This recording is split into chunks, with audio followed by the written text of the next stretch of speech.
नमस्कार दोस्तों, आप देख रहे हैं चौहान वीडियोज़ और इस वीडियो में हम बात करेंगे दिल्ली गवर्नमेंट के एक ऑर्डर के बारे में जो कि जब से आया है तब से काफ़ी सारी उसकी चर्चा हो रही है और उसका क्या इफ़ेक्ट होगा उसके बारे में जानकारी लेने की कोशिश की जा रही है।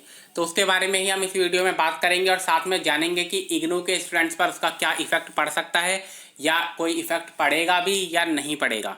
साथ में ये भी जानेंगे कि क्या स्टेट गवर्नमेंट्स इस तरीके के जो ऑर्डर निकालती है या निकाल रही है तो उससे यूजीसी की गाइडलाइन पर कोई असर पड़ेगा या यूनिवर्सिटी के एग्ज़ाम्स पर कोई असर पड़ सकता है या नहीं।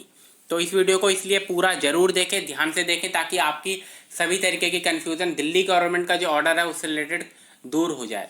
तो वीडियो को पूरा ज़रूर देखें। अगर अभी तक आपने मुझे इंस्टाग्राम पर फॉलो नहीं किया है तो आप लिंक डिस्क्रिप्शन में आपको मिल जाएगा, आप फॉलो कर सकते हैं। साथ में अगर अभी तक आपने चैनल को सब्सक्राइब नहीं किया है, आप पहली बार मेरे चैनल को देख रहे हैं तो चैनल को सब्सक्राइब जरूर करें, इस वीडियो को लाइक जरूर करें। तो वीडियो की शुरुआत करते हैं। दिल्ली गवर्नमेंट ने जो ऑर्डर निकाला उसमें उन्होंने कहा कि वो first year, second year, third year तीनों ईयर के एग्ज़ाम्स को कैंसिल कर रहे हैं और सभी स्टूडेंट्स को प्रमोट कर रहे हैं। जितने भी दिल्ली गवर्नमेंट के अंदर यूनिवर्सिटीज़ आती हैं उन सभी को वो प्रमोट कर रहे हैं। तो इसका इग्नू पर कोई इफ़ेक्ट नहीं पड़ेगा। काफ़ी सारे कमेंट आए मुझे जब से ये ऑर्डर आया है कि क्या दिल्ली में जितने भी स्टूडेंट हैं इग्नू से रिलेटेड या दिल्ली में जो भी इग्नू के स्टूडेंट है, रीजनल सेंटर 1 है दिल्ली का, रीजनल सेंटर 2 है दिल्ली का, रीजनल सेंटर 3 है दिल्ली का, तो क्या उनके भी एग्ज़ाम कैंसिल हो गए, उनको भी प्रमोट कर दिया जाएगा? तो ऐसा बिल्कुल भी नहीं है। मैं आपको फिर से बता दूं कि दिल्ली गवर्नमेंट का जो ऑर्डर है अगर वो लागू होता है तो वो दिल्ली यूनिवर्सिटी पर अप्लाई हो सकता है, लेकिन उसका इफ़ेक्ट इग्नू पर अप्लाई नहीं होगा। इग्नू पर उसका कोई इफ़ेक्ट नहीं होगा और साथ में इग्नू के जो दिल्ली के स्टूडेंट हैं उन पर भी कोई इफ़ेक्ट नहीं होगा। तो इसलिए दिल्ली गवर्नमेंट का जो ऑर्डर निकला है कि उसमें एग्ज़ाम कैंसिल किए गए हैं, उसका इग्नू के स्टूडेंट, चाहे वो दिल्ली के बाहर के स्टूडेंट हो इग्नू के या फिर इग्नू के स्टूडेंट दिल्ली के अंदर हो, तो उन पर कोई इफ़ेक्ट नहीं पड़ेगा। स्टेट गवर्नमेंट इससे अगर हम देखें न्यूज़ में तो 2 और 3 गवर्नमेंट ऐसी भी हैं। स्टेट गवर्नमेंट वेस्ट बंगाल की गवर्नमेंट है जिन्होंने चिट्ठी लिखी एक, उसके बाद महाराष्ट्र की गवर्नमेंट है और उसके बाद तमिलनाडु की गवर्नमेंट है। तो कम से कम 3 गवर्नमेंट ऐसी हैं जिन्होंने यूजीसी को चिट्ठी लिखी और प्राइम मिनिस्टर को भी चिट्ठी लिखी कि यूजीसी की जो गाइडलाइंस है उन्हें चेंज किया जाए और उसको वो अप्लाई नहीं कर पाएंगे या उनके लिए पॉसिबल नहीं है।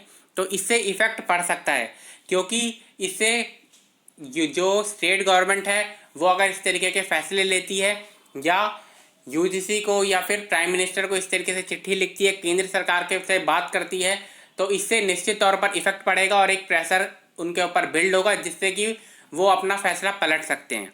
तो जो स्टेट गवर्नमेंट है वो इस तरीके से प्रेशर ज़रूर अप्लाई कर सकती है, लेकिन स्टेट गवर्नमेंट यूजीसी गाइडलाइन को चेंज नहीं कर सकती। वो काम जो है वो या तो यूजीसी खुद कर सकता है या फिर एचआरडी मिनिस्ट्री यानी कि केंद्र सरकार कर सकती है। तो स्टेट गवर्नमेंट उनका फैसला पलट नहीं सकती है यूजीसी का।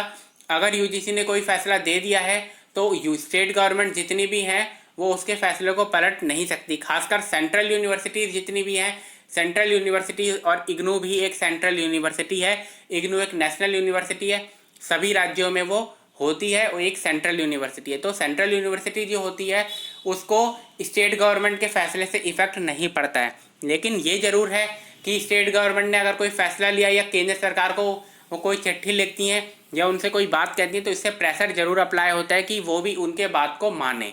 लेकिन स्टेट गवर्नमेंट का कोई फैसला लेने से यूजीसी गाइडलाइन पर कोई इफ़ेक्ट नहीं पड़ता है। तो ये बात साफ़ हो जानी चाहिए कि कल जो दिल्ली गवर्नमेंट का ऑर्डर आया उससे इग्नू पर या इग्नू के स्टूडेंट पर कोई इफेक्ट नहीं पड़ेगा।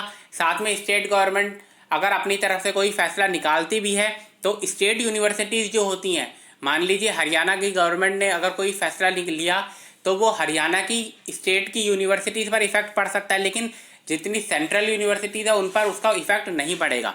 सेंट्रल यूनिवर्सिटी पर इफेक्ट पड़ता है जब यूजीसी कोई गाइडलाइन निकाले उस पर या फिर एचआरडी मिनिस्ट्री कोई गाइडलाइन निकाले उससे। तो इसलिए यूजीसी की गाइडलाइन तब तक चेंज नहीं होंगी जब तक सेंट्रल गवर्नमेंट या एचआरडी मिनिस्ट्री अपनी तरफ से कोई इंटरवेंशन ना दे। तो इसलिए दिल्ली गवर्नमेंट का जो फैसला है उससे भी कोई इफेक्ट नहीं पड़ेगा और स्टेट गवर्नमेंट अगर इस तरीके की कोई गाइडलाइन आगे निकालती है तो स्टेट यूनिवर्सिटी पर इफेक्ट पड़ सकता है, लेकिन सेंट्रल यूनिवर्सिटी, इग्नू एक सेंट्रल यूनिवर्सिटी है, उस पर कोई इफेक्ट नहीं पड़ेगा।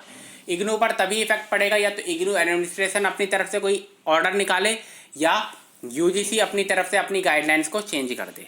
तो इस वीडियो में इतना ही। मुझे लगता है कि अब आपकी कन्फ्यूज़न क्लियर हो गई होगी कि स्टेट गवर्नमेंट का यूजीसी की गाइडलाइन पर इफेक्ट नहीं पड़ता है, खासकर सेंट्रल यूनिवर्सिटी पर नहीं पड़ता है। तो इस वीडियो में इतना ही। वीडियो पूरी देखने के लिए